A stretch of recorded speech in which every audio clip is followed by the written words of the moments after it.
Welcome to AION Powerhouse, the deep dive. Today, we are not going to tell you whether Bitcoin has bottomed. Nobody can, and anyone who says they can is selling you something. Bitcoin's around 66,000, Ethereum's under 1,800, and the loudest cycle analysts are calling this the third and final stage of the bear.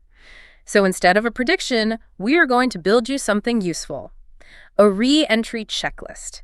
8 instruments, each with the exact level that flips it green and the levels, both ways, that prove us wrong. Because the allocator's job at a moment like this isn't to feel the bottom, it's to fly the instruments. Yeah, exactly. And to give you that checklist, we really need to map the airspace first. Right. We've pulled together on-chain data from Glassnode, cycle analysis from Benjamin Cowan, institutional flow reports from CoinShares, and, macroeconomic pricing to build a full falsifiable framework for you. So let's mark the tape, dated. As of mid-June 2026, Bitcoin is trading in the mid-60,000s. It opened around 65.7 on the 15th and tagged about 66.2 intraday. Which was the highest level of the month, right? Right, yeah, on a U.S.-Iran ceasefire de-risking bounce. And Ethereum's around 1760, so just under 1,800. That's all per Yahoo Finance on the 15th of June. So we need to anchor that against the peaks. Exactly. Bitcoin's all-time high was about 126,000 last October, and Ethereum's was just under 5,000 last August. So you're looking at Bitcoin roughly minus 47% from its high, and Ethereum is, roughly minus 65. And look at the last 3 cycles. That specific size of drawdown didn't mark the final capitulation. It preceded it. It's the setup. Right. It's the setup, not the conclusion. And the calendar itself is a massive part of that setup. Well, let's talk about that cycle clock. The April 2024 halving, that's the roughly every 4 years event where Bitcoin's new supply issuance is cut in half. That puts us about 26 months post-halving right now. Yeah. And in the 2014, 2018, and 2022 analogs, the cycle low printed in the midterm election year, specifically in the 3rd or 4th quarter, so 18 to 30 months after the halving. And 2026 is exactly that midterm year. So that calendar is the spine of what people are calling the 3rd stage of the bear market. Right. And here's the named framework giving this current market its specific shape. Benjamin Cowan breaks a bear market into 3 stages. And I want to be really precise here for the listener. Treat his numbers as his posterior probabilities, right? Yeah. Not market consensus. Essential caveat, yeah. So stage 1 is the sharp drop from the top. Stage 2 is the relief and denial phase where, most people firmly believe the bull is still intact. And stage 3 is the grinding final capitulation where the majority finally accepts it's a bear market and the true low forms. And as of June 11th, per the Daily Hodl, Cowan places Bitcoin squarely in stage 3, running roughly June into October 2026. Yep. He assigns it a roughly 75% probability that the cycle low is still ahead of us. Base case October, with a possible revisit of the 50,000 area. He even called this recent price action a dead cat bounce. Right, and the value here isn't about Cowan possessing a crystal ball. It's that his framework is entirely falsifiable. Yes. It hands an institutional allocator a timeline and price zones that we can actually invalidate, which is exactly what you need. Which brings us to the question everyone managing a book is quietly asking themselves right now. Is this the bottom? The famous question. Yeah, and I'll just say organizing your strategy around that question is a trap. It's unanswerable in real time. Totally unanswerable. The bottom is only ever a fact in hindsight. If you build a mandate around answering an unanswerable question, you guarantee that you will either freeze up or you will just guess. Especially when the data is violently pulling in both directions. Right. So let's unpack that conflict, maybe starting with the data suggesting the asset is cheap. People keep throwing around MVRVZ in these cycle reports. Yeah, it's everywhere. I know it's supposed to be this magical bottom indicator, but in plain English, for an allocator, what is the actual mechanism there? Well, think of realized value as the collective receipt for every Bitcoin ever bought. If you take the current market value and divide it by that collective receipt, you get MVRV. When market value drops near or below the realized value, the network as a whole is effectively underwater. They're feeling massive pain. And the Z-score? The Z-score simply measures how extreme that ratio is compared to its own history. Yeah. Per CoinDesk, on the 8th of June, MVRVZ is at 0.24. It is practically pinned near zero. Wow. Right. Historically, that is a glaringly green accumulation zone. That's what preceded the 2018 and 2022 recoveries. Add to that, Bitcoin just tagged its 200-week moving average around 61,000 on the 4th of June. And that line, the average closing price over the last 200 weeks, that has historically acted as the absolute floor in prior bear markets. Yep. So the valuation data is screaming that the asset is incredibly cheap. Why not just buy it? Because cheap does not mean the selling is finished. The behavioral signals, the actual humans holding these assets, are showing us the pain hasn't peaked. We measure this through cost-basis cohorts, right? Exactly. Bucketing holders by the price at which their coins last moved. CoinDesk's data shows short-term holder MVRV is at 0.84, while long-term holder MVRV is at 1.29. Meaning the tourists are underwater, but the veterans are still technically in profit. And crucially, they have not converged. A true macro bottom usually features this capitulation handshake, where both long-term and short-term holders are equally submerged in loss. And we are missing that handshake. We are. Furthermore, look at SOPR, the spent output profit ratio. This tracks whether the coins moving on-chain right now are being sold at a profit or a loss.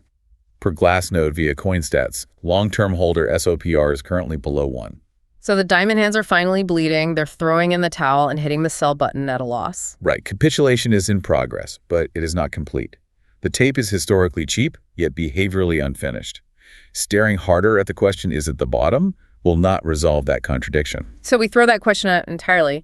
The allocator's actual job is fiduciary risk management. If the cycle analysts are right, and the real low is a deeper flush in the third or fourth quarter, waiting for confirmation means you might give up, 10 to 15% of the initial upside off the exact low? Right. But you avoid 20 to 30% of the third stage bear downside. And that is a trade a fiduciary takes every single time. The new question for you is, what specific signals must confirm before I re-enter, and at what explicit level does each one flip?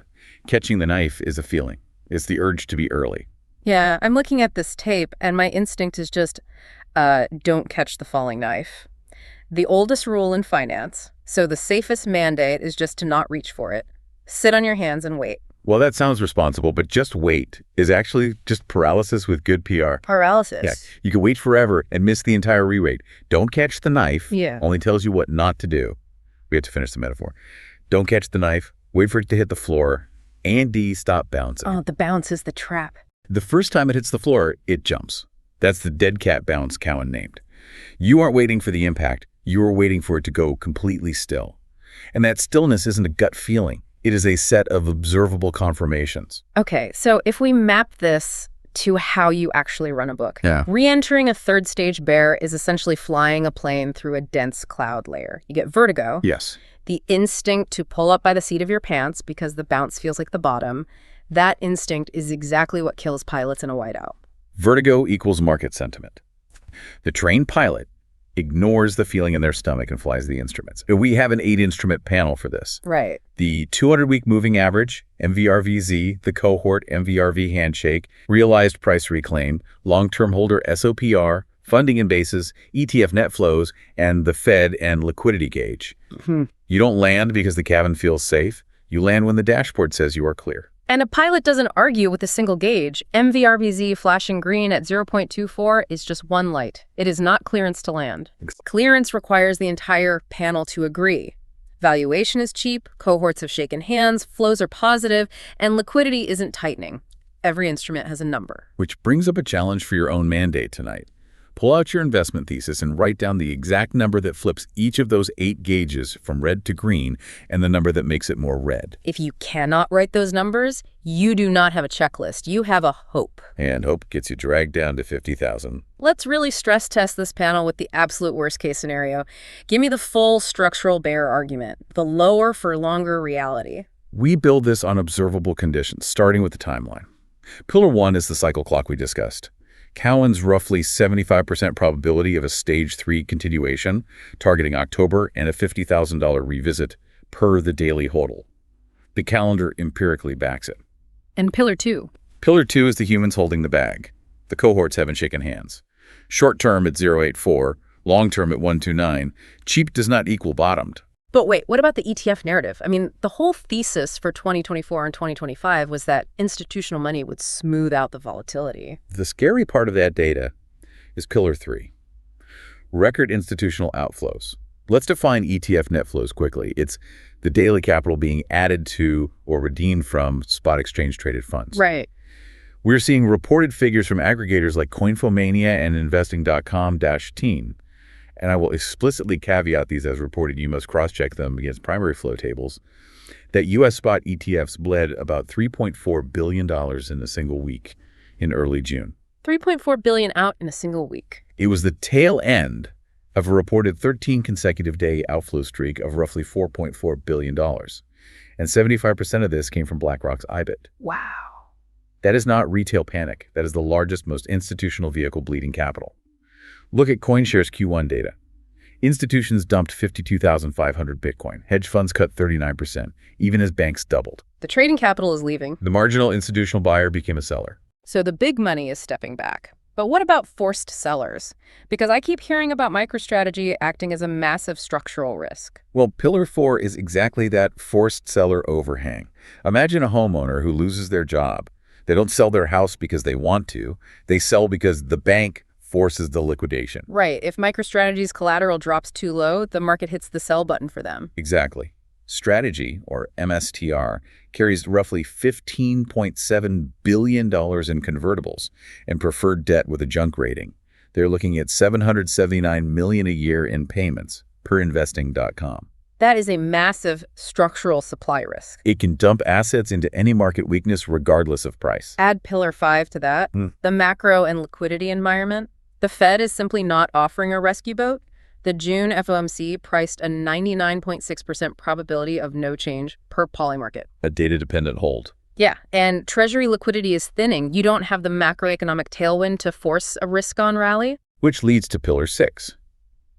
The dead halving argument cuts both ways, and Ethereum is the absolute tell. Right. Ethereum is down roughly 65%, leading the way down, acting as a historical cap on any Bitcoin relief rally.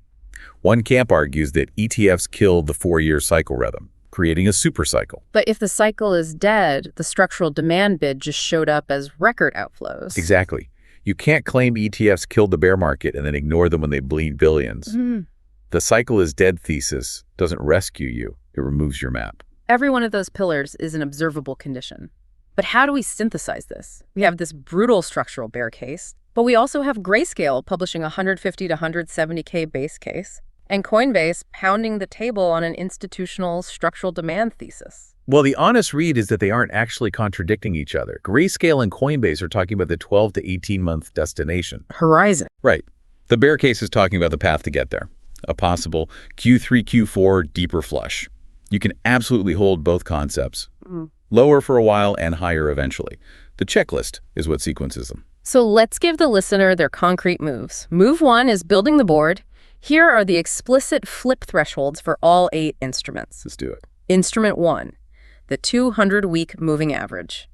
The flip isn't a quick intraday tag. You need a weekly close held above it, around 61,000 after a deeper flush. Instrument 2 is MVRVZ. The flip is sustained near or below 0, but it must be with cohort convergence. Which means instrument 3, the cohort handshake itself. Long-term and short-term MVRV finally converging to the downside. Yep. Instrument 4 is realized price reclaim. Price must hold back above the short-term holder cost basis on a weekly closing basis. And we treat this via Glassnode's conceptual framework, right? It's regime qualitative, not a hard dollar gospel. Exactly. Instrument 5 is long-term holder SOPR. It needs to get back above 1 and stay there. That proves the exhaustion of sellers. Instrument 6 is funding and basis. Funding is the periodic payment perpetual futures longs pay to shorts. Basis is the futures versus spot premium. The flip is flat to negative funding with a stable price. Because that proves leverage is fully washed out, rather than a fragile rally built on high speculative funding. Right. Instrument 7, ETF net flows.